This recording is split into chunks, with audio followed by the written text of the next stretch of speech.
What's happening, people? Welcome back to another episode of Red Divided with myself, Tommy. You got Ade here. You got myself Ham, aka Philippe Coutinho.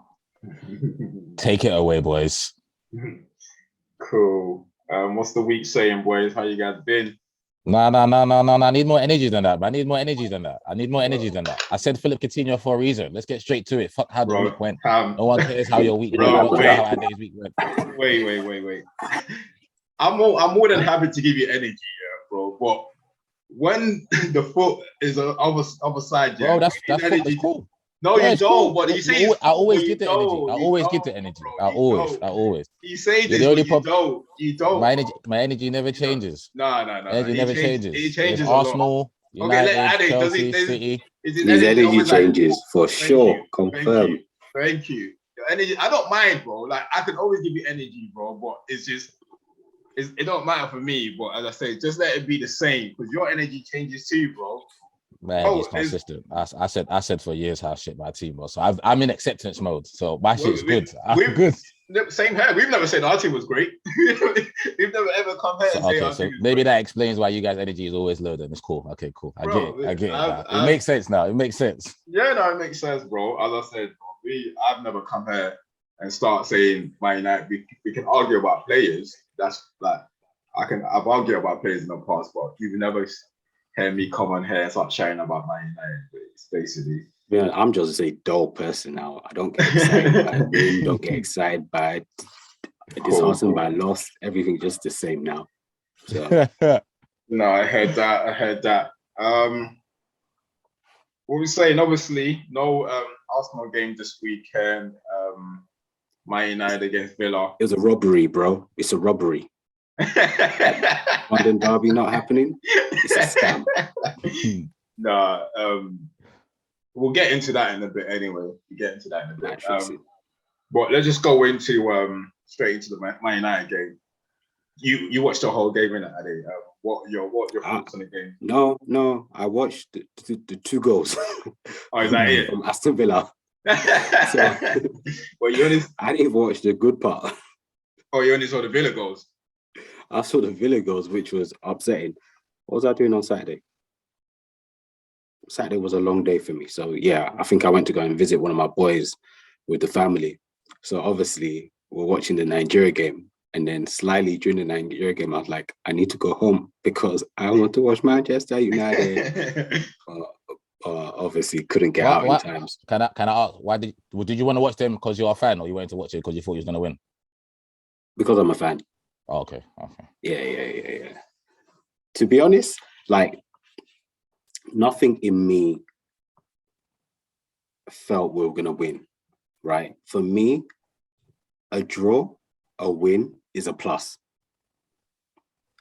Especially after watching the game last week. It's a plus, right? Expectations. I temper my expectations accordingly. That's why I wanted Saeed back up here because you see last Ade, did you listen to it last week? Yeah.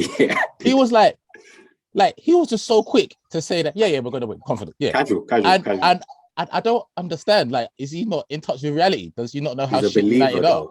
He's a believer. So that's why I was shocked. I mean, obviously everyone's entitled to opinion. He probably thought you guys were gonna win, but it was just like the conviction in which he said it, as if he didn't watch Villa play you off the park in the FA Cup game and they were playing at home.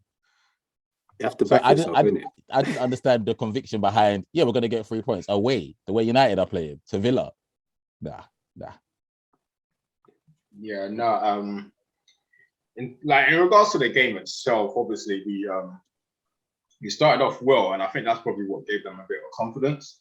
But I just felt like the defense was always under pressure throughout the whole game, which was like disappointing because there's only a certain they can't sustain that pressure for like 90 minutes, if you get what I mean. Like the midfielders gives the ball away. The first half wasn't that bad. I'll give it the benefit of that. First half wasn't that bad, but as soon as they come out in the second half, it was just bro. And I knew it only takes one goal in order for the Villa fans to start going mad. obviously we were able to get. Bear in mind, we did create chances too. We did create chances ourselves. I won't say clear-cut chances. Mason had one. No, he had a couple. Elaga had a couple himself. Cavani was just running around the place. I don't want to think. He was just running around the gap. Bro.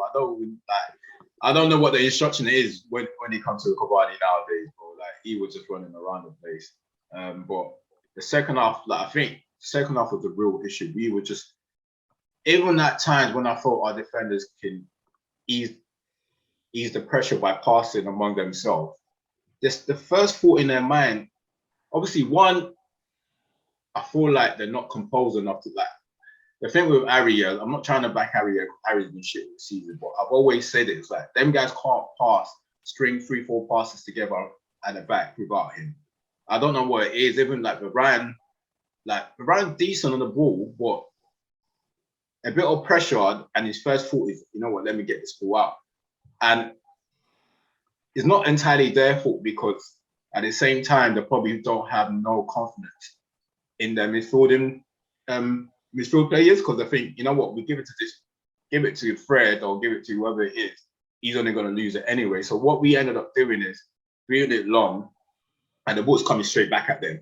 And pretty much that was a whole second half.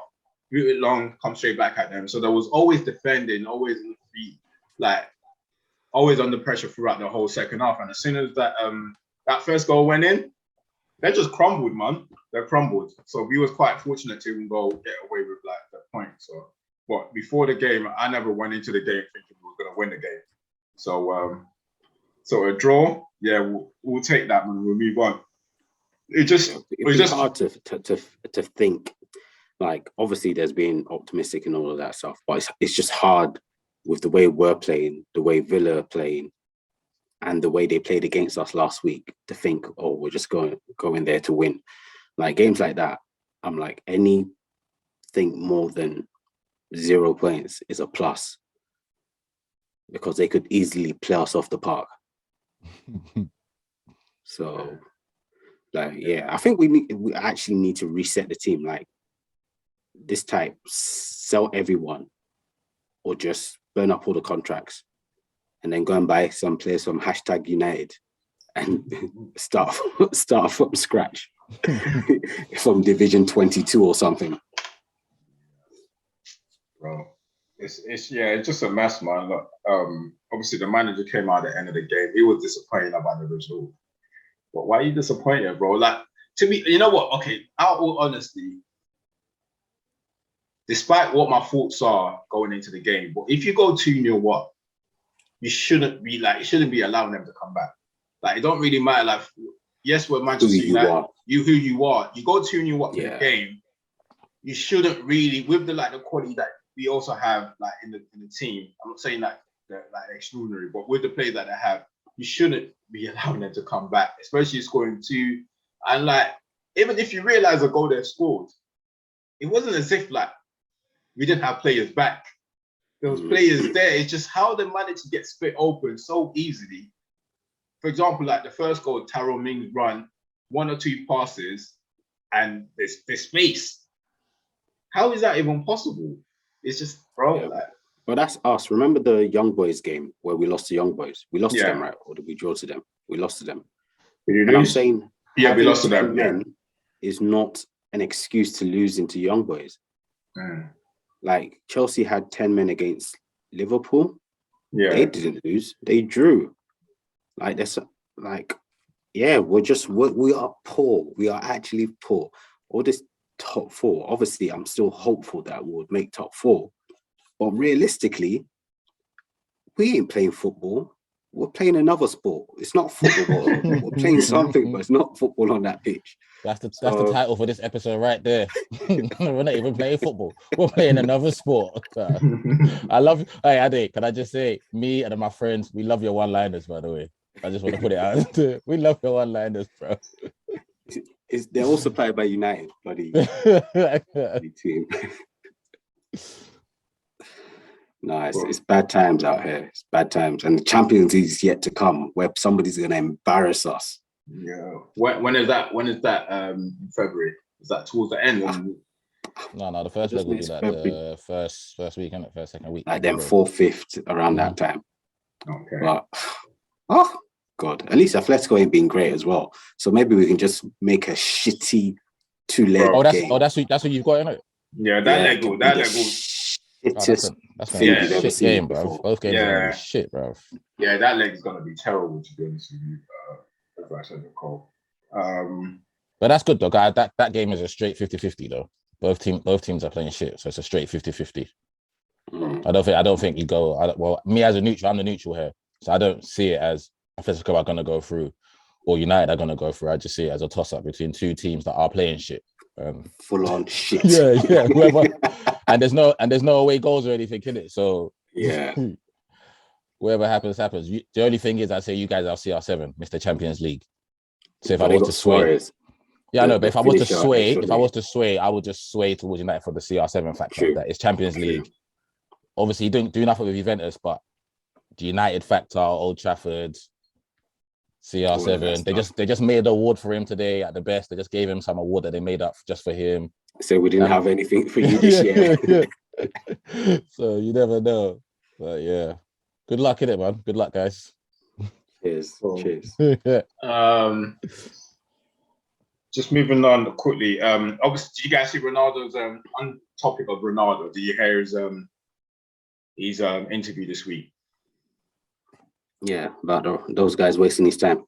Yeah, just say, what are your thoughts? So I was going to ask. I think me and Ham, I can't remember if I was talking to me and Ham touched on this about young players just in general being soft. I don't think we have as much talented players. I think in terms of ability, we have great players in this generation that have great ability, but they don't feel fulfilled like the what the word I'm looking for. They don't fulfill the all their potential.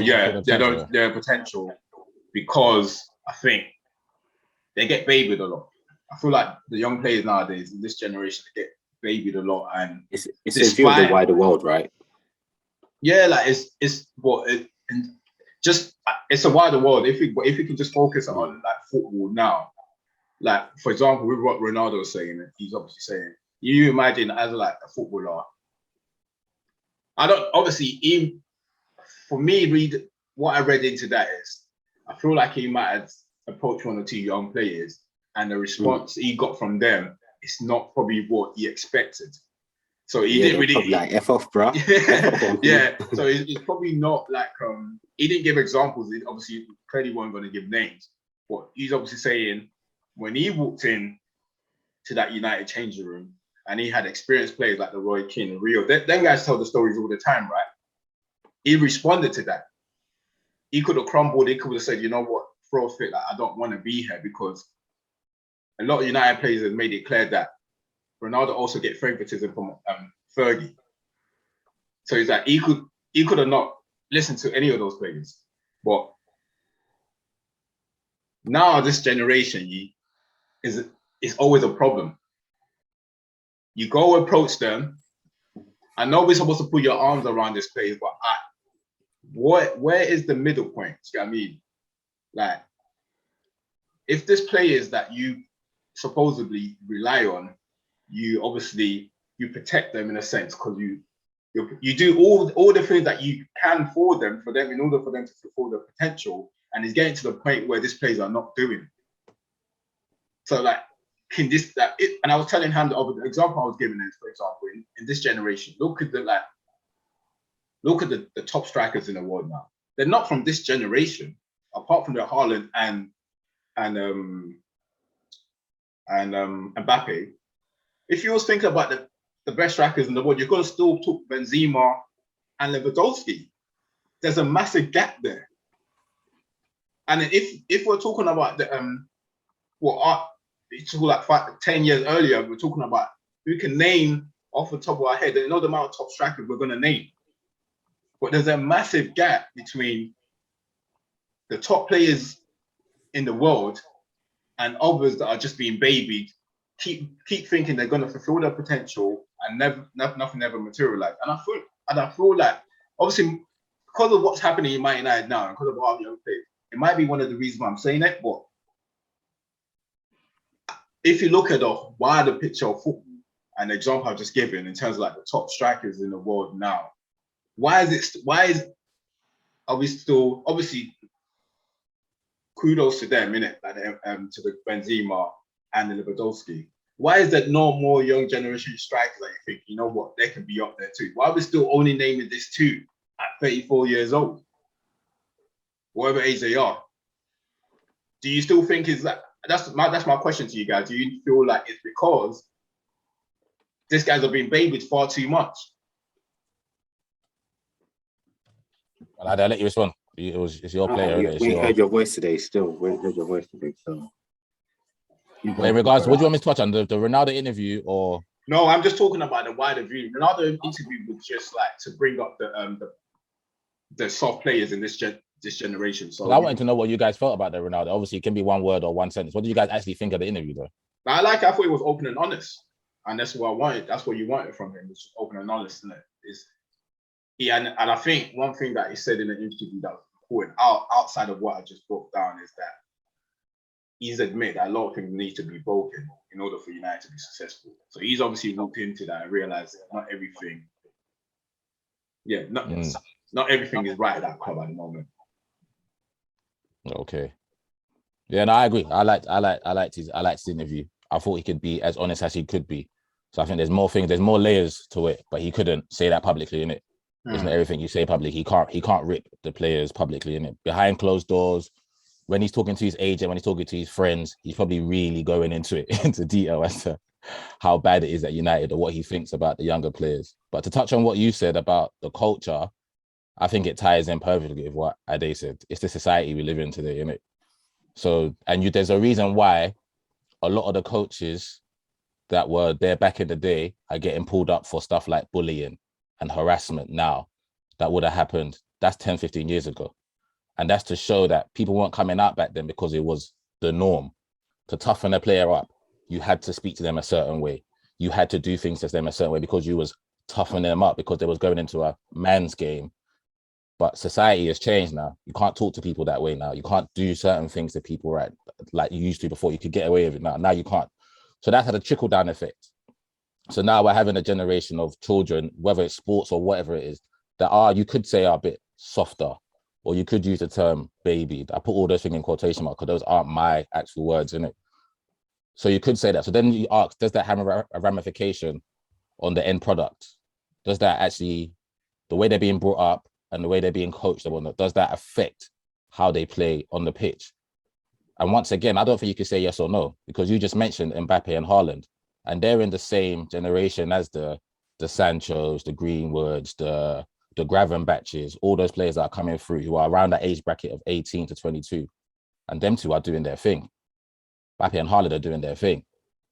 So the key thing that Ronaldo said, I'm going to touch it in my last point. The key thing that Ronaldo said was, it has to be in you. So for me, let's say when I was coming through, it didn't matter what a coach or anything said. It has to be in me. It has to be into the player. You have to want it. So no matter how anyone's talking to you, like Ronaldo said, you can drag someone to the wall, doesn't mean they're going to drink the water. Ronaldo could take Greenwood and Rashford and Sancho underneath his arm and say, come on, boys, this is how I do it. I train at 7. I go to sleep at 7. I sleep at 8 and da-da-da-da. He could do all of that. He could shout at them. He could put an arm around them. If them lot don't want it, they'll never fulfill their potential. So I think innately, you have to want it as a player. And that's where you see it Mbappe, who may go on to be the best player we've ever seen because his stats are ridiculous. Haaland may go on to be the best striker we've ever seen because his stats are ridiculous, 77 and 77. But he's from this generation. So I hear what you're saying, T, but then we also have, and some people might say those two are anomalies, that there's bare other players that aren't fulfilling their potential. But I would always say it's always, always, always down to the individual and the innate drive that you have in you. The innate drive that Ade has in him allows him to be the family man that he is. The innate drive that you have in you, Tom, allows you to be the man that you are, the husband and the father that you are. There's nothing I'm doing or I'm saying to you that can have a negative or positive impact and that's going to stop you from being a father. Same way I think for footballers. I think footballers are maybe to a point where it comes to like, it's always the coach's fault. No, fuck that. It's down to you, bro. It's down, do you want it enough? Are you training hard enough? Do you have a nutritionist? Do you have a finishing coach, not just a coach that's at your football ground? Do you have a finishing coach that comes to your house? Do you want it enough? And it always has to come down to the individual, whether he's been babied or he's been shouted at. You look at David Beckham. David Beckham still went on to do everything he done in football. Alex Ferguson ripping him apart. Go to the bathroom, shave your mohawk off. You can never do that in today's game. Kicking a boot at a player, you couldn't do that in today's game. It didn't stop Beckham from being great. So he left United, went on to Real Madrid and done his thing.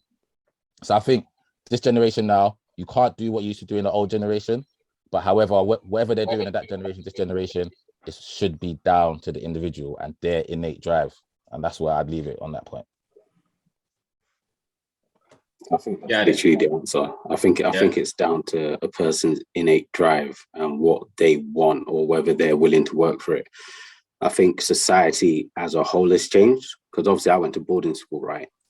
And I remember within my 6 years, my first year, if you got bullied and you went to go and report, the teacher will just tell the person that bullied you and they'll just come back for you, right? But by the time I was in my final year, you couldn't even look at a younger kid somehow and you would get suspended.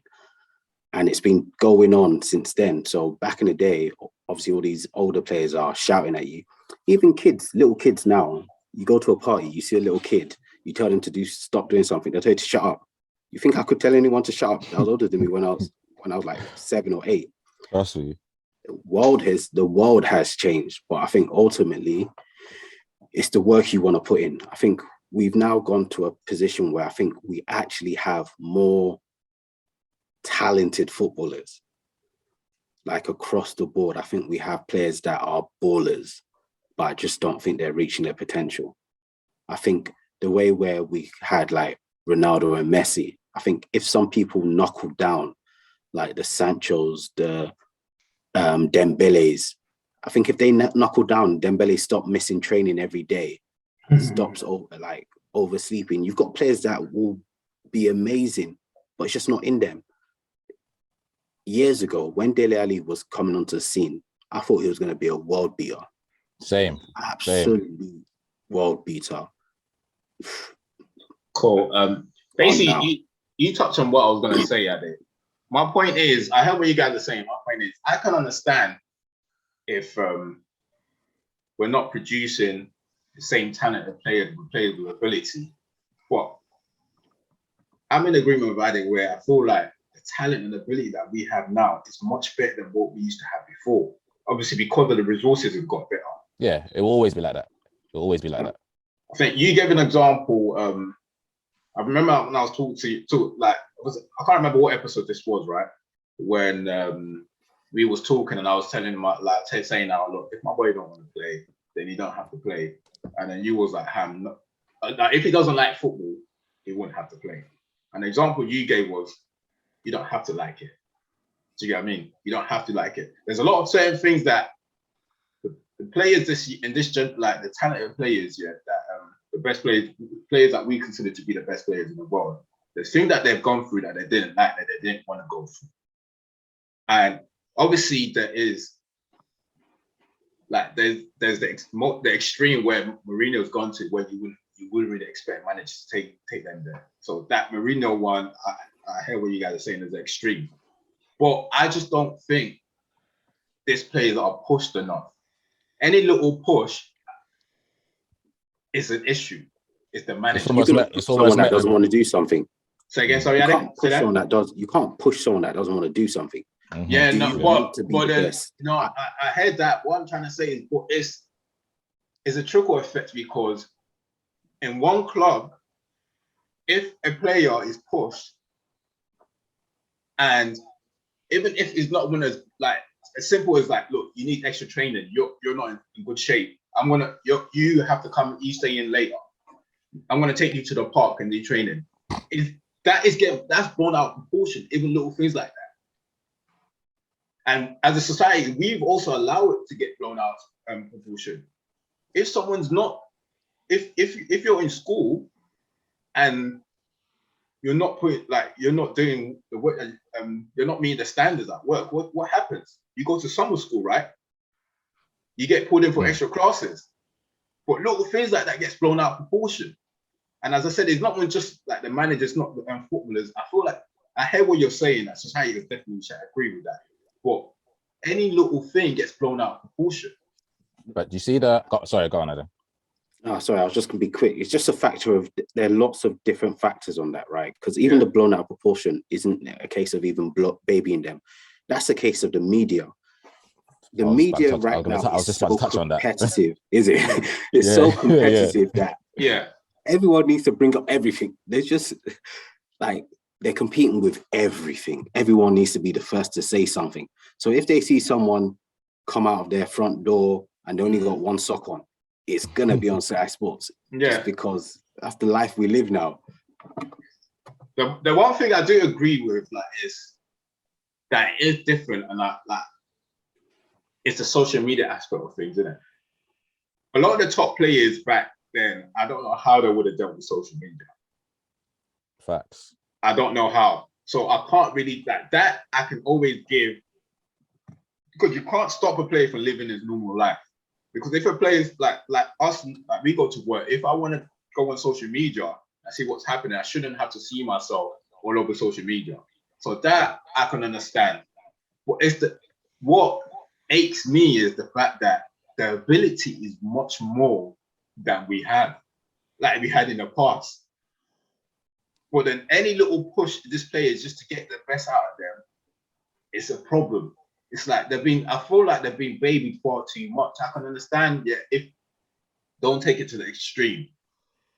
But these players have been babied far too much. Like Ronaldo it wasn't naturally talented. You know what he had to put in? We can build, like, look, and it's like, I don't want to bring his name, but Pogba, for example, look at the talent that this boy is. If you don't want to bring his name, don't say his name, innit? Like, look at the talent that this boy. Why is Modric at 36 still playing at a higher level than Pogba at his prime? Are you going to say Pogba doesn't have more ability than Modric? Modric's at 36, is still playing at the highest level in the game of football. And he doesn't get as injured as Pogba. You took the words out of my mouth. That was what was coming out of my mouth. You took the words out of my mouth. Well, and obviously that also boils down to what you guys say in terms of, like, if you don't want it, if as an individual, if you don't want it, then like, because you can imagine the Ronaldo, likes Ronaldo, the Modric and so forth, like, because they can't afford to get COVID, they probably won't go out. And it's a discipline that you got to have as an individual. Like, if you know I want to be the best player in the world, you have to have that discipline. Like, I can't go out with my friend today because I want to be able to play in that game tomorrow. And we don't, like, I'm sure, like, when Jesse Lingard and Rashford were going to Dior fashion show, Ronaldo was at home. He's got their kids to look after. If Ronaldo was their age, Ronaldo would be at home. It's different, right? Because it's the same way through education, through work, in any walk of life. You're going to get some people that just want it more. Yeah, and I get it. But I just don't think we don't work ethic's different. We don't have the right balance. That's my issue in this generation, is that there's not enough people that wants it. I feel like, and this is what's ruining football. These guys are not more in love with the lifestyle than the actual game of football that we love. Do you get what I'm saying? It's like, think about the amount of predictions you made on a player. How many have you ever, think about how many we get wrong. Bro, in the past, we used to make predictions based on Football Manager, you get it right. You know what I'm saying? I'm not going to lie, if I was in their position, bruh, I'll be in a different if the match finishes now, you'll be in Miami tomorrow.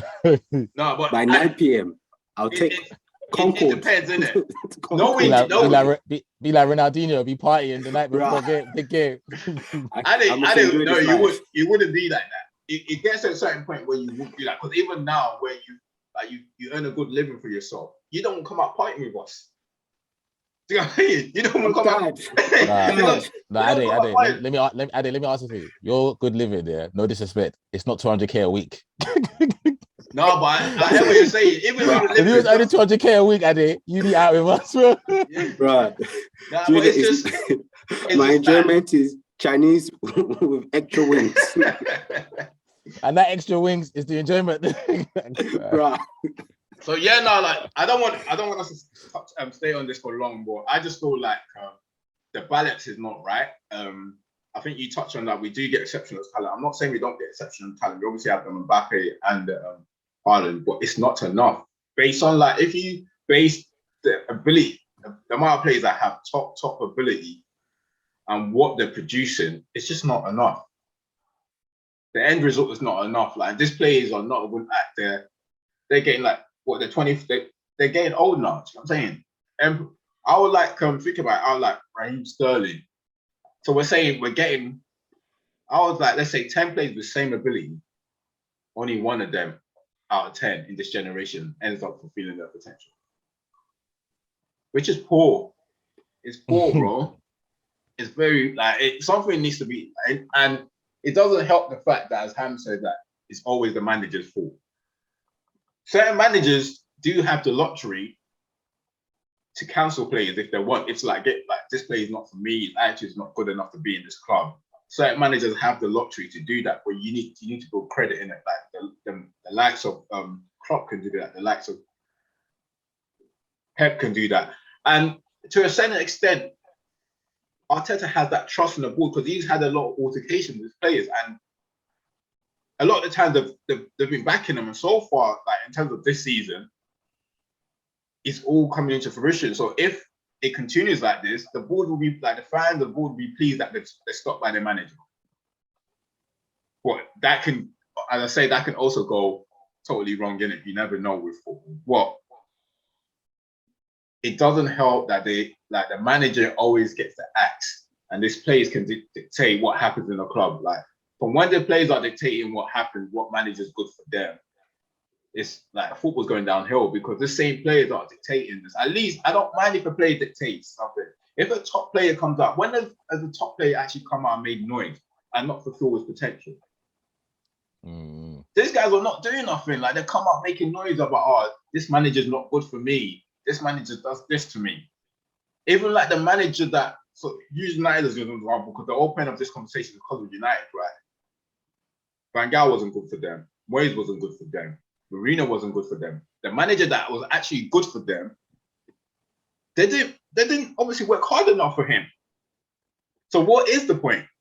Do you know what I mean? The manager that's actually going to give you the leeway and do whatever, because play shit, play bad, be injured for 3 months, 5 months. Whenever you're ready to play, you play. That was Oli. I mean, always say this player is him relying so much on this player. Is what is going to end up ruining them, and that's what's happened. These guys were able to walk back into the club regardless how they play, whether they're out for 3-4 months. He never drops them. Remember, Oli never even used to use his bench. He never used to use his bench because of this guy. And look what's happened to him, bro. This is not the type of player that you should be relying on, man. If we didn't buy Ronaldo, Ole will still be around. If we what? Sorry. If we didn't buy Ronaldo, I reckon Ole will still be around. Oh, if we didn't have Ronaldo, he will still be around. Yeah. Why do you say that? Why? Because I think Ole, even though we weren't overly excited with him, he had what worked for him relatively okay. It wasn't what was going to win us the title, but it was relatively okay. You put that Ronaldo into the mix, and the balance of his funky play is changed. Right? His football wasn't great, but it worked. Like he had the individuals that made it work. Ronaldo in the mix of that with someone that can't adjust tactically is a problem. Who would you say can't adjust? The manager or Ronaldo? The manager. But then when putting Ronaldo in that, from what Oli plays, what's Ronaldo doing wrong that has made everything go wrong? I didn't say he's doing something wrong. I'm just saying it doesn't fit in. It's a fit. It's not all the time. But that's what I'm trying to. If it doesn't fit in, like what's different? Do you know what I mean? What does another striker do? So let's say Ronaldo's not playing. Yeah. What does like Cavani or whoever is playing up top? What do they do that Ronaldo don't do? So the majority of times is it Martial? We had to play Martial or Cavani. So that's who would have played. We were quite dynamic last season, and don't ever get it twisted. It's not even just about what he can do or he can't do. When a player of Ronaldo's stature comes, you change, your mentality changes. Obviously not Greenwood, because Greenwood don't pass to no one, whether he's meant to or he's not, don't put it down. But others of them will now be looking for Ronaldo when they shouldn't even be looking for Ronaldo. It might be the smallest thing that can knock something off balance. It doesn't have to be a bowling ball that's put on one side. It can be a feather, and it changes everything. Yeah. Now, I'm not disagreeing with you, but I just want to, like, a lot of people tend to use the Ronaldo, like, okay, cool. But it's just, what exactly... Yeah, I'm not even saying it's a negative thing. Ronaldo coming is not a negative thing. But I'm saying in terms of Ole's, we've all agreed Ole's not the master tactician. Like, Arteta is good. They play good football. We accepted Ole didn't. He really relied on that sitting back and counter-attack. We were very good on the transition. On the Ole. And when something changes, when you're not a master tactician, it's a problem for you. Yeah. But then as the thing with him is, what big team that wants to win a title really plays on a counter-attack?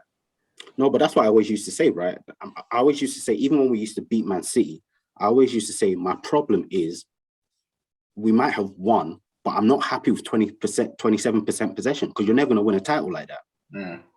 And I said it after all those matches, all those derbies we used to win, was like, okay, great, we've gotten the points, but you're not going to win a title with 27% possession across the season. Yeah, no, I heard that.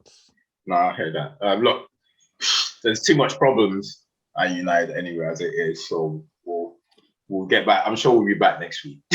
By next week, we're going to be 2 Arsenal fans and 1 United fan. We'll be back. You've got West Ham next. You've got West Ham on the weekend, innit? Yeah, we've got West Ham. At home though, right? Yeah, at home. So we got Brentford. We got Brentford on Wednesday, and then West Ham. Yeah, we got Brentford on Wednesday. And then you're away to Brentford. Yeah, away to Brentford. Yeah, Ronaldo's about to score 4. Cool. So what we do, we move on to the Chelsea game quickly. Yeah, before we do that, let me just make one more point in regards to the baby generation. Like I said, I don't fully. I hear where you're coming from, T, and I hear where a lot of people are coming from. I don't fully agree with that notion, but Ade, you touched on it in terms of like the media, because you took the words out of my mouth in terms of the media, and I think T said things are blown out of proportion more. I honestly think some of these things would have happened before in other generations. But we live in an intrusive society. That's the word that we should describe our society. When I have conversations with people, I use that word a lot. It's a very intrusive society because we all want to know. We all want to know what's happening. And the fact that we want to know what's happening, the media drive that. That's why you go on your phone every day on social media. Why do you go on social media every day? To see what's happening, right? A lot of people follow their YouTube pages for their club. You want to see behind the scenes now. So you might watch a training session. You never could see what the United 99 Champions League team were doing in training. Stories never leaked out them times. If it did, it was like a big hoopla about it, like a story leaked. Now, that's the norm. That's the norm. But there's more spotlight on it because we as fans and we as people want more. We demand more. We want to know what's happening. Like, who's the sporting director? When are we getting the sporting director? Who's signing who? Who's going here? What's his contract saying? Or why are we spending this amount of money? Who the fuck cares? You're a fan, bro. I just want to see my team win, bro. But as a society now, we want to know so much. There's fan TV. This is not a bad thing. It goes on to the wider point. There's fan TV now. Big up Robbie for Arsenal fan TV. It's not just him. I watch West Ham TV every week now. I watch the United one every week. You've got podcasts like ourselves. I'm not going to say the name for other podcasts. I'm not giving them any clout, but there's other podcasts. We do what we do now, but we've always watched football. We've always loved football. But now we have that follow teletext, fam. Teletext 300 for I'm saying. But how society is now we have a podcast where we talk football every week. And if something didn't happen, what the fuck would we talk about? I would just look at you two's beautiful faces every week just talking about results. Cool. You know what I'm saying? And another point is the monetary factor. That's why I don't subscribe to the baby notion, because I more feel sorry for the boys of this generation. It's just like Ade said earlier, I honestly don't know how I would have coped. In one, in this intrusive society, and two, you're paying me how much weekly? 200 bags? And I'm from South London in a council flat. And then you're talking about fulfill potential. Wait, Ade, fulfill potential. They already pay me 200 grand a week to play football, bro. Yeah. You know what I'm saying? And for some people, that's the pinnacle. That's the pinnacle for them. They took their mum out the hood. They're making a certain amount. So I definitely feel sorry for the generation. I don't think everyone's gonna feel the potential in life anyway. Fuck football. In life, everyone's not gonna feel their potential. Yeah, facts. Yeah, I get that. I'm not saying. I'm cool with the players. Like if they hit the potential, that's fantastic. Yeah. But I'm just happy that they're doing something. It's positive. They're playing ball.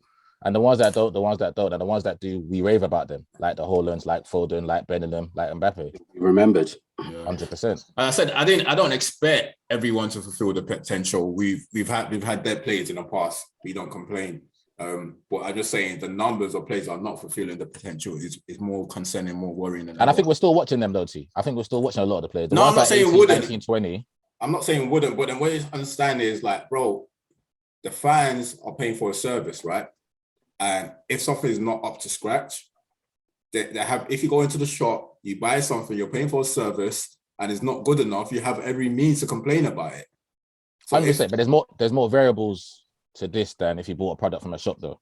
No, it can be anything. It can be services. Like last week, I went to the shop.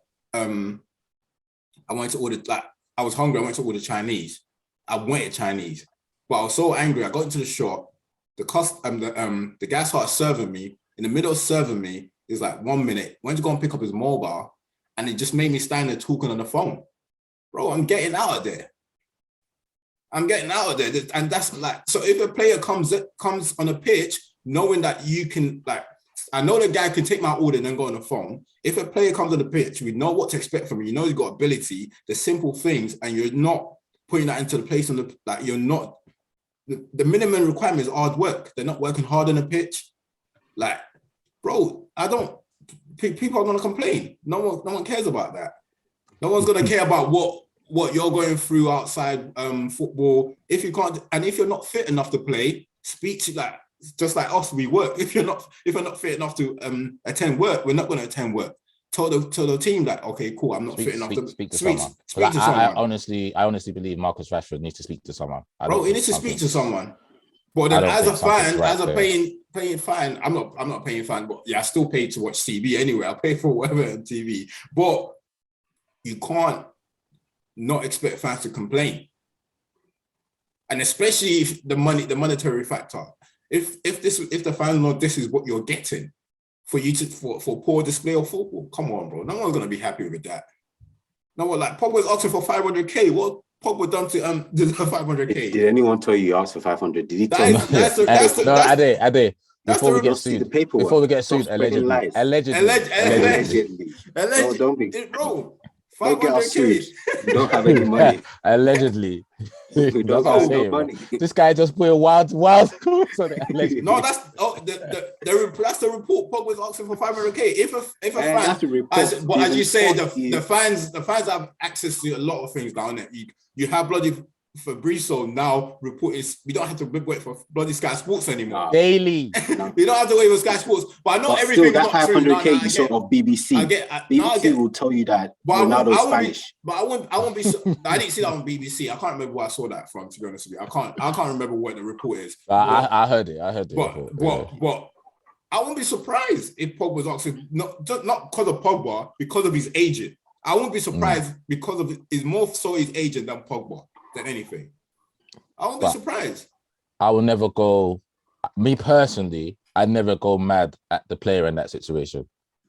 I would, because I wanted to be a player at a point. So I'm always gonna ask or whatever. Yeah, so the blame should always go to the idiot that wants to give somebody 500k. Of course. Right, even at my job now, if they want to give me X amount more, of course. I'm not telling you're them. Not gonna complain. And Ade, you can tell them, or they can see, I'm not even doing this job properly. I'm not even doing this kind of job properly. Brother. And you want to give me Ade, you're gonna turn around and say, you know what? Don't even give me that, I don't even deserve what I'm getting now. I was telling Tom that obviously I started a new job in October. So literally 4 weeks later, they sat me down for a pay review. And obviously I've been there for 4 weeks. I ain't done nothing. I've only checked the internet 4 weeks. I ain't done nothing. So when the guy was like, we're gonna give you a pay rise, I was thinking, okay, nice. You give me small inflation. When he told me the pay rise, I was like, and I bet for 1 second you didn't say, you know what, let me tell this guy that he should reduce it. Brother, I said, thank you. Got out. Before you now tell me, oh, we've considered, my brain has come back. No. 100%. And that's the fine line between That's how do you keep these players, the younger players, how do you keep their drive going? What do you think an 18-year-old Zidane was getting in the late 80s, early 90s? What do you think these players are getting there? 8K? If we think about what Pavel Nedved was getting when he was coming through, R9 was getting when he was at PSV. It's ridiculous. Remember, R9 is Mbappe now at PSV. And what's Mbappe on now? Obviously, Mbappe's added 2-3 more years to his age. Ronaldo probably wasn't earning that money till he touched late career at Real Madrid. Yeah. I don't think Ronaldo ever earned that much. Yeah, that's what I'm saying. PSV wasn't even the biggest team. PSV wasn't even the biggest team. When he was at Real Madrid, was probably his biggest payday. Yeah. How old was he then? I don't think he ever touched that much, bro. R9. I'll be surprised if he gets what Mbappe. One Bissaka's probably earning more than Ronaldo ever did. Yeah, and that's true, bro. That's true. But yeah, as you said, I understand. I'm not neglecting what you're saying, but I just, from a fan perspective, you expect better. And in terms of like the numbers, it doesn't add up. We should be getting more players. They don't care about you, bro. So they ain't Shaka to be apologizing every other week. They don't care. You see, go on. No, one final point, just to touch up in agreement with what T said in terms of a fan. You see me, how I am now, what Arsenal have battered me into acceptance. You see me, yeah. If the player is not fulfilling his potential, I'm not going to fight the player. Send him out and go and find me a player that can fulfill his potential. The money is there. It's like football is a revolving door. You see Arsenal Football Club, right? It'll be around when I die. When I die, Arsenal Football Club will still be here. So it's a revolving door. So your job as a talent scout, as a chief executive, as a footballing director, is to go and find the talent that has the potential that you believe will fulfill their potential. And if they aren't doing it within 2 to 3 years, get that fucker out of here and get someone else in and get me a squad that can. Simple. That's as a fan, that's all I care about. All right, cool. You know what? We're gonna be on this for long, but for our listeners, please, we want to hear your thoughts on this. Please comment on our Instagram, on our YouTube. We're going to have the full episode on YouTube. So let's get your thoughts on this. Don't message us privately. Go on our YouTube page, our Instagram page. We want to hear from you and share this with everyone, because I want to hear just what people's thoughts are on this, because we can literally speak on this for the whole episode, but let's just touch on that. And there's never one answer. There's never one answer. Each individual person has their own particular thing that drives them, doesn't drive them. So and all this stemmed from Ronaldo's interview, just from one interview. But funny is disturbing my kids. My kids just want to play. They just want to play FIFA. All right, cool. Talking about let's just quickly touch on the Man City and Chelsea game. Obviously, look, the league is done already as it is anyway. But what are your thoughts on the game, boys? You lot don't think Chelsea going to win the league no more? No. It's done now. You know me, I said I'm on the knife edge. Remember, I said when it was 6 points, I said they are on the border. It's like the border. Now... That was a knockout blow. Saturday was definitely... Whoever thought it was still on, that was a knockout. No, go on. Not even the same league. Do you watch the game now? To win the league. Yeah. What do you think? From a Chelsea perspective. You know what? There were times where they played like Man United. Some of their football and their play, some of their passing. Amateurish. Yeah. They were poor. Like, if I was a manager, I'll be offended. And I think I'll be more offended because I know what your ability is like. Like, I've seen you guys do it. You're talking about Ziyech. Ziyech doesn't play all the time. But in that Chelsea squad, he's probably one of the most technically gifted players. Like, in terms of passing and delivering a ball, he's up there. And he's giving nonsense passes, whether that's because he doesn't play much or he's just like, I'm on the pitch. Type of thing. And it comes back to that motivation. Do you keep yourself motivated? Does someone need to keep beating you to play? But yeah, Chelsea didn't play as well as I expected. But then regardless, even if they did, Man City, they're the one. Like proper Neo, Matrix. Matrix vibes. Type of stuff. But yeah, we just start next season, innit? Might as well just start next season. Maybe Allow everyone else's points from now on to count to next season, and then City start from the beginning of next season, and then see if they catch us. That'll make the league more interesting, didn't it? Because if they win this, well, I say if, but when they win the league this year, it's gonna be 4 out of 5, isn't it? Yeah. So we might as well make it challenging next year. Everyone get a 9-point head start on them and see if they can catch us. Spice up. 9 is not enough, bro. 9 is not enough. Yeah. What are your thoughts on the game, Ham? Yeah, lovely. You know what? So let me cut you off. Don't want to touch on the game actually, too tough. Like obviously, everyone's watching. We all know what happened. So while I was watching the game, one of the things that stood out to me was obviously Lukaku. Like to be fair to him, I don't know whether it's Tuchel must wanted Lukaku. He must have wanted him because what then is whether Lukaku is not doing what Tuchel's asking him to do, or the players are just not, or Lukaku just decided to do his own thing because he's always making runs, but for some reason it's as if Tuchel said, "No, I do not want you to cross the ball. I want you to pass it, hold it." There's so many times you see him putting his hand up, like in good position in between the defenders, and as Ade said, it's not as if that they're lacking great crosses from what's the name? What's his name again? Ziyech. All over the pitch. It's not just him. Not just him. They can cross the ball pretty well. Why not make and it's not as if you're doing anything else. You can't keep hold of the ball. Why not give him the ball? Bro, it's as if they're refusing to give the guy the ball. Bro, I don't know what's going on there, but actually, but it's 90 million. You got to somehow try and play to Lukaku's strength. Like, it's not one. I don't think he's asking for much. If he's making runs and he's not getting the ball, that's frustrating. Like, what? I don't know what's happening there, but whether there's some sort of miscommunication, because I think he's doing what he's supposed to do, right? If you give him the ball and he don't score, fair enough. But they also gave him the ball and he didn't score. I think it's both sides. They also gave him the ball and he didn't score. In that game? Yeah. Said the chance that Edison saved.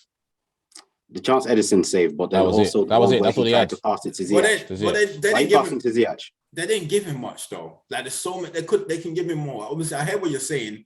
They gave him the ball, but there were so many opportunities. I'm not trying to defend Lukaku. No. I'm saying I agree with you because that's what I focus on. I didn't focus on Lukaku. I focused on their nonsense of getting it to him. But also, like that Ziyech chance. Why are you trying to play him in? What are you doing there? Lukaku, I know, will bulldoze. You've already bulldozed one person. Why don't you bulldoze the next person and go and score? Or slot Alonso. Oh, I didn't even want to mention that one. I'm thinking of him as a pure striker. Yeah. You see, he had 3 options there. He could have went for goal, which was 1. He could have slotted Alonso, which was 2. And the third most difficult one was cute pass to Ziyech. And what did he try? The cute pass to Ziyech, which he didn't execute. And Ziyech was offside. It's because people are telling him he's a playmaker. I think Lukaku's obviously is becoming a problem, but for Chelsea now, do you think he can actually work for him in Chelsea? Because you guys, obviously I always have my doubts about Lukaku. I can't lie. Ever since United, I've always said, I just don't think Lukaku is the type of striker that you can trust to win your league. He's gone off and done that in Inter Milan, and I give credit to him. But if he was to judge, if he was to rate his time at Chelsea so far, it was just about get a 2 out of 10. Yeah. I thought you liked him. No, you know me, I've always complained about Lukaku. Beginning of the season, when I was having my doubts, I was getting told off that he went to Italy and became Spider-Man. That's when he became Spider-Man. Bro, you guys have always defended Lukaku. I only said that I'm not going to doubt him anymore because of what he did in Italy. He's gonna done it. He's gonna done it. I've doubted Lukaku. I've doubted him since Man United. But you got to play in order to get the best out of Lukaku. You have to play to his strength. And we've just I think that's for any top striker. Yeah. Lukaku's strength is playing out a counter attack, throwing the ball into space. What top team wants to do that? No, Well, I'm just that was saying my argument when any he top. came. Sorry, go on. Yeah. No, go, bro. No, I'm just saying that's with any. My point's simple. I'm just saying with any striker, you have to play to whatever their innate strengths are. So if Lewandowski's strengths are whatever they are, Bayern Munich have to go to that direction because he's going to get you 40 goals. If Haaland's strengths are this, you play to Haaland. You don't say I have a system that works and you fit into that system. Them strikers there are gold dust. You don't do that. So go on, Ade, sorry. And that's it, because it's like when we were playing the match during the summer, and we kept saying, Yemi, run. And I was like, bro, why do we keep telling this boy what to do? We've known we've played with him for 10 years. Why are we saying the same thing? Just adjust how we are playing with him. And he comes back on, bangs 2 goals type of thing.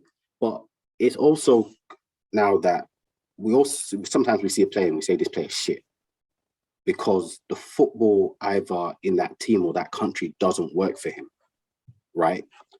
When Lukaku was coming back from Italy, I've always liked Lukaku and I've always rated him, but I didn't think he improved megally when he went to Italy.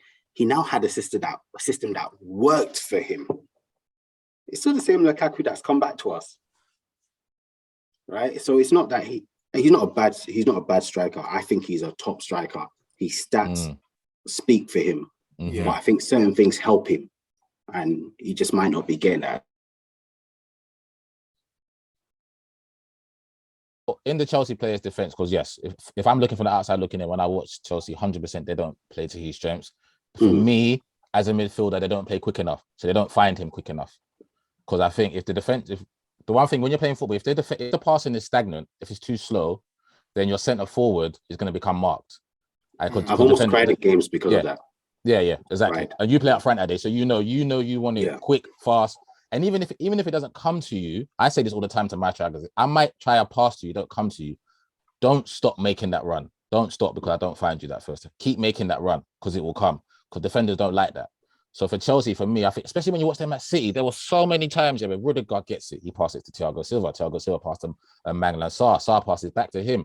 And before you know it, it's too slow. So they can't get it. You just said it though. They said Thiago Silva, there was a point that they says Thiago Silva's pass completion is 95%. When you keep just passing it between you and your centre back, how's it not going to be 95%? And Lukaku needs, especially when they're in transition, when they're going from front to back, it has to be quicker for him to be able to do what he does, because we all know in tight spaces that's not his strength. His strength isn't tight spaces. So if it becomes too crowded, it's not good. But he needs it quick where he's got space and he can go into it and do what he does. That's the way you're going to get the best out of him. I think for him is with Tuchel he's more concerned about protecting the ball. He just doesn't want to lump it there. I'm sure this is what he's probably telling the players. I know that guy might call for up top, but if you know you're not going to get it to him, I'd rather you keep the ball. And I think Pep does the same thing too. Pep will rather pass around, but obviously they're slightly different the way their style's different. Their style's different. Yeah. But they will keep the ball. You're not going to see them just kick it. Like obviously, if a Lukaku was to play in the Pep system, he's going to struggle up there too. Unless he comes deep to get involved, he's going to struggle up there. So I feel like Tuchel's more concerned about protecting the ball. But as you guys said, you have to play to his strength. Otherwise, I think Tuchel's interview touches on what I said and counter argues what you said, because he said he's spotted 8-9 times when they could have got the ball to him quicker. So the transition is too slow. The point he was making is just too slow. The pass is on. And a perfect example is when Rio Ferdinand said halfway through the season when you lot won the league, you know, when you lot bought Van Persie. Yeah. And halfway through the season, Ferguson called a meeting and literally had a freeze frame of every time Van Persie made a run and Scholes, Carrick, and the centre-halves didn't find him. And he kept freezing the tape and said, freeze it. Look at him. Why didn't you pass to him? Scholes, Carrick, Rio, Vida. Why didn't you hit him? He said, if you guys don't fucking find him, you won't play. Because if you find him, we'll win the league. And how many goals did he score that year? 24, 26? And you guys won the league. That Rooney pass with the volley against Villa. And Rio said it. And it's the same thing with the Chelsea players. Because you haven't played with that type of striker. Who did Chelsea play with last week? Timo fucking Werner. Whoopsie fucking do. Yeah. So you're adapting to how you play. And it's not that those United players are shit. They probably didn't play with a striker like Van Persie. And now they did. Their manager spotted it out to them. Boom, they go into it. They go win the league. They find him quicker. Yeah, Chelsea bro, got to do the same thing. But then the thing with him, like this is my problem with managers that at times, isn't it? He says that, but this is not the first game that this has happened. This happens all the time. So this is if he's saying they're not finding him quick enough, bro, what about the other? Like, obviously, it was a lot more highlighted in this game because they're playing Man City. I see Lukaku put his hand up all the time. All the time, yeah. All the time. Lukaku just be putting his hand up. A lot of them just put their hand up. But I see, yeah, now I hear what you're saying, but I've seen him put his hand up when they could have potentially get the ball to him. Like that City game, they could have got to the ball to him a lot more times. No, I totally agree. A lot more times. To be honest, it's weird, but I feel as if the way they played last season would be fine for him, right? Because last season they played in a way that they created so many chances, and they just needed somebody to put the ball in the back of the net. This season they're not creating as many. If you're creating that many, whether there's not space, there is space, Lukaku will just put it at the back of the net. You can't be creating that many chances. So this season, they're not doing the same thing. Yeah, like which is a bit. It's just weird, isn't it? Like they got to fix it out. They paid a lot of money for him. It's something like, as Ham says, they've got to play to his strength. In it, if there's no point paying 90 million for a striker if you're not wanting to play to a striker's strength, and we do that. It's true. It's true. It's not just money. It's just money. It's true, paper. They print money every day, B. They print money every day, B. All right, cool. Guys, we just got a few more minutes to touch on a few things before we quickly jump off. Can I just say that KDB's goal was beautiful? Lovely goal. Oh, beautiful. I never thought he wanted to hit it. I was thinking, this guy, why does he want to pass so much? No, he went to pass to Sterling. The pass went on. Yeah, but as soon as he hit that ball, you just knew it was going in. Oh, bro, you knew it was going in. You knew it was going in. Quickly, obviously, there's other games, but I think there was not really much. The West Ham game was great, but we touch on that another day quickly because we don't have time. Sorry, West Ham fans, we're not touching on that another day. We're not touching on that. We lost 3-2. We'll talk about West Ham next week when you guys beat United at Old Trafford. All right, next week. Yeah, we're playing them next week. We'll touch on West Ham next week. Just like the let's just touch on the Premier League COVID rules, which is ridiculous now. I think obviously a lot of people's gone on about it because Arsenal this week, the London derby, but I don't I'll be honest with you, I don't blame Arsenal. The Premier League are idiots because fucking stupid. They are complete idiots, bro. Like I've read the guidelines. I've read it's on the Premier League website in terms of like what they consider and so forth. They're considering stuff that shouldn't be considering. You should only be considering the amount of COVID cases. It's as simple as that. But what the Premier League wants to consider on the web, if you check on their website, yeah, I saw it, and it was still vague. And it was still vague. They consider how many injured players you have, how many under 21 players you have that has experience playing in a top team or play overseas or play the FA Cup. What's that all got to do with COVID? Stupid. It doesn't make sense. You've got a whole club. It just doesn't make sense what that's got to do with COVID. So it's just like, I know a lot of people over the weekend. I mean, over the week, everyone was blaming Arsenal. If any club have any common sense, of course you're going to take advantage of it. Especially if you've got something to play for. Unless you've got nothing to play for, of course you're going to take advantage of it. But at the Premier League, they need to fix up what that is. And as Ham said, despite the explanation they put on their website, it's still vague. It still doesn't there's still ambiguity on there. Like you don't know what's clear and what's not clear. Why do you need to consider anything else apart from COVID cases? It's just stupid. Like, why the Arsenal game didn't go on? Obviously, I don't know about other teams, how many cases other teams have. But obviously, it was clear this week that Arsenal's only had one or two COVID cases. And if they've only got one or two COVID cases, why can't they play the football match? Because on top of Arsenal having one or two COVID cases, Arsenal knows that the 4 of their players is going to the African Nation Cup. On top of them knowing that 4 of their players are going to African Nation Cup, the bloody team loaned out 2 players this week. See what I'm saying? They loaned out 2 players this week. And they're not, as I said, it's not Arsenal's fault. There's not me saying Arsenal. It's just stupidity from the Premier League, bro. You can't continue like that. So we can loan out 3-4 players and say we don't have enough first team players to play a game. Come on, man, that's ridiculous. That needs to get sorted out. But I just don't know. What are your thoughts on it anyway? You guys touch on it and then we'll move on. Go on, Ali. I think they've just put themselves in an awkward position, right? I think they've allowed one stupid game probably to be cancelled, haven't really enforced the rules as they should. And now everyone's like, actually, you cancelled this game, you should cancel our game. Yeah.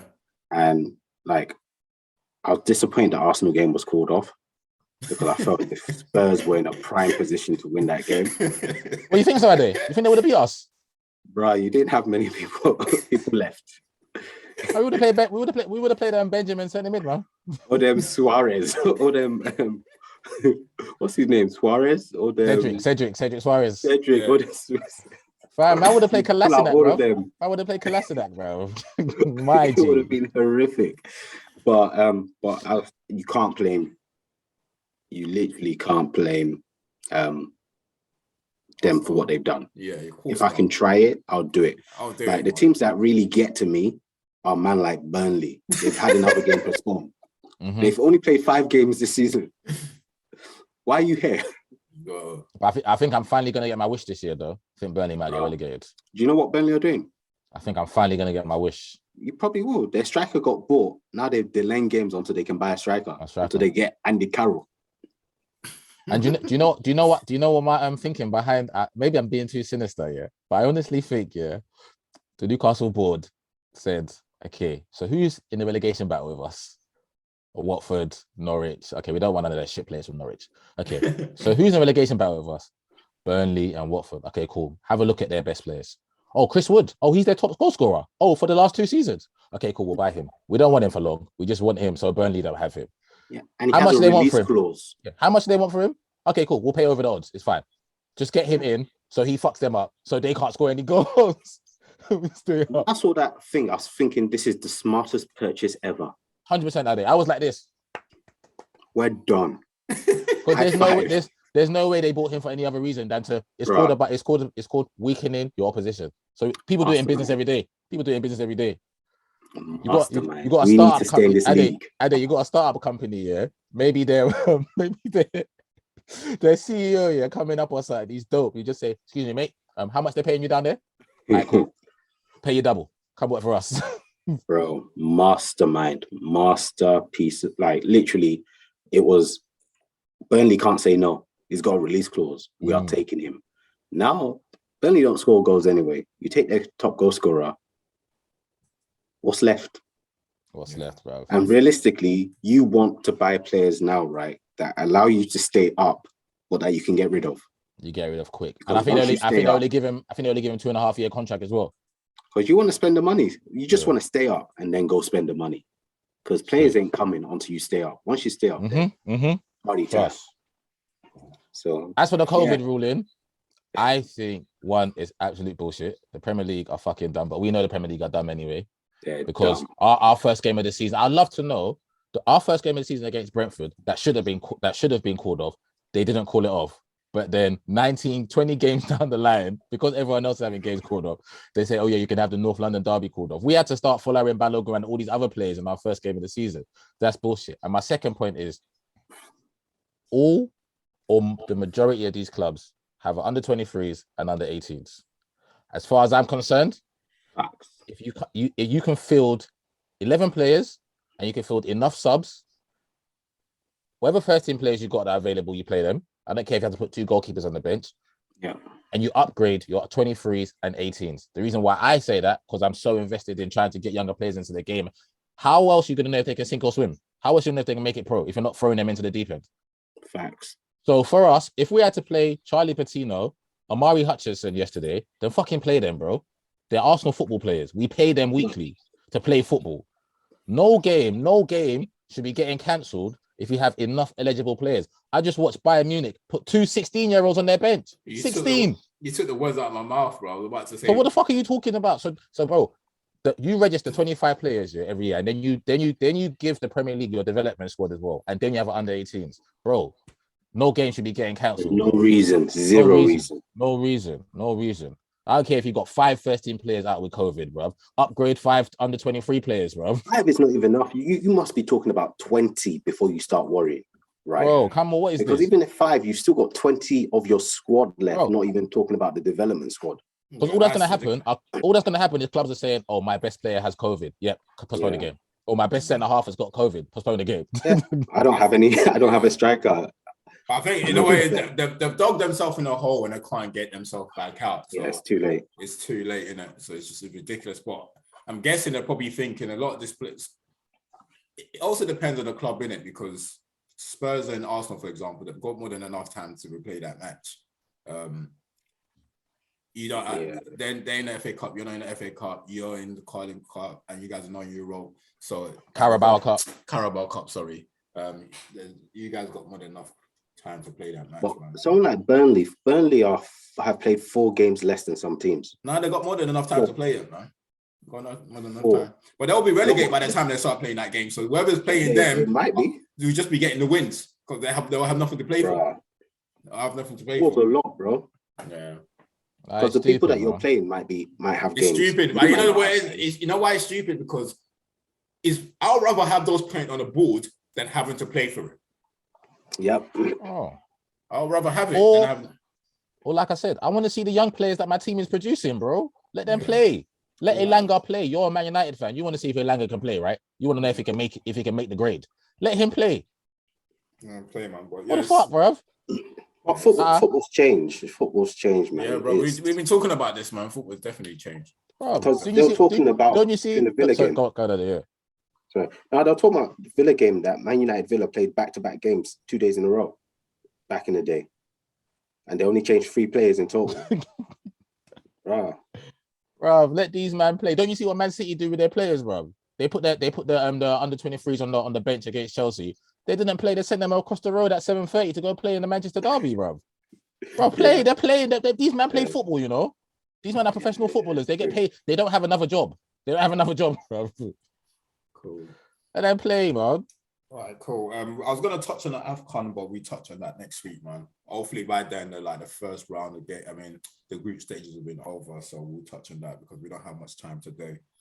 But as you can see, I'm wearing the Nigerian hat, green for Nigeria, the team that's gonna win the Nations Cup. I had no confidence in the boys prior to the tournament, but right now, flying Eagles, baby, fly high. All right, cool. Well, thanks everyone for listening. As I stated last week, we can finally start saying at the end of the show, please make sure you like, subscribe, comment on all of that because the full video isn't. So from last week onwards, we're going to have the full video on YouTube so you can watch everything on YouTube. So please share it with friends and family. Don't forget to subscribe. Don't forget, follow us on Instagram and Twitter. And I think that's all we got, right? Aren't you going to tell them how to spell our... This because it's on YouTube this time, they can actually see it. I can type it. Back in the day when we first started.